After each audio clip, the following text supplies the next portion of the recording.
ወረዳው የህብረት ስራ ማህበራት የገበያ ማረጋጋት ስራዎችን እያከናወኑ ነው።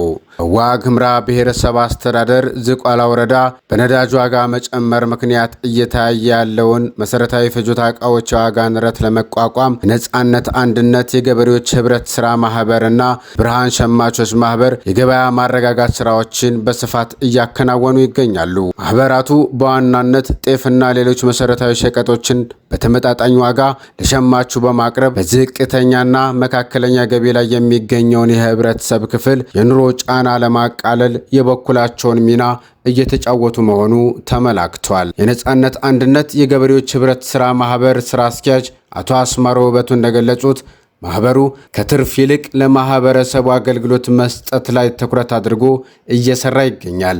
ለዚህም ማሳያ የሚሆነው ማህበሩ በአሁኑ ወቅት 220 ኩንታል ጤፍ ለአንድ ኩንታል በ9900 ብር ለሽያጭ ማቅረቡ ሲሆን ይህም ነጋዴዎች ከሚሸጡበት ዋጋ በእጅጉ ያነሰ ነው።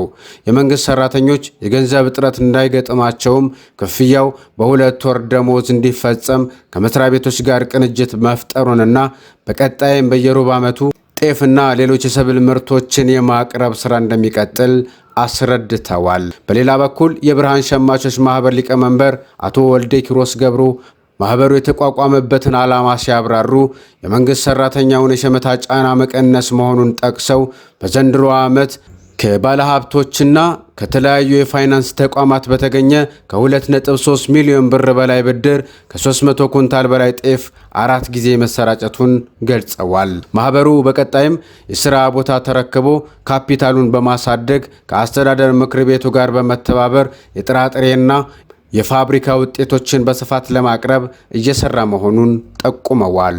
የዝቋላ ወረዳ ማህበራት ጽህፈት ቤት ማደራጃ ቡድን ባለሙያ አቶ ጥበቡ አዳነ በበኩላቸው ለሸማቾች ማህበሩ የ2 ሚሊዮን ብር ብድር በማመቻቸት በቅርቡ 130 ኩንታል ጤፍ መጥቶ መሰራጨቱን ገልጸዋል።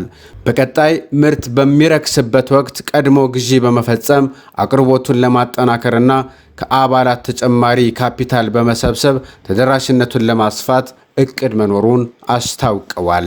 ያነጋገርናቸው ሸማቾችም ክፍያው በ2 እና በ3 ወር መከፈሉ ትልቅ እፎይታን እንደሰጣቸው ገልጸው የማህበሩ ጣልቃ ገብነት ገበያው እንዲረጋጋ እያደረገ መሆኑን ምስክራቸውን ሰጥተዋል።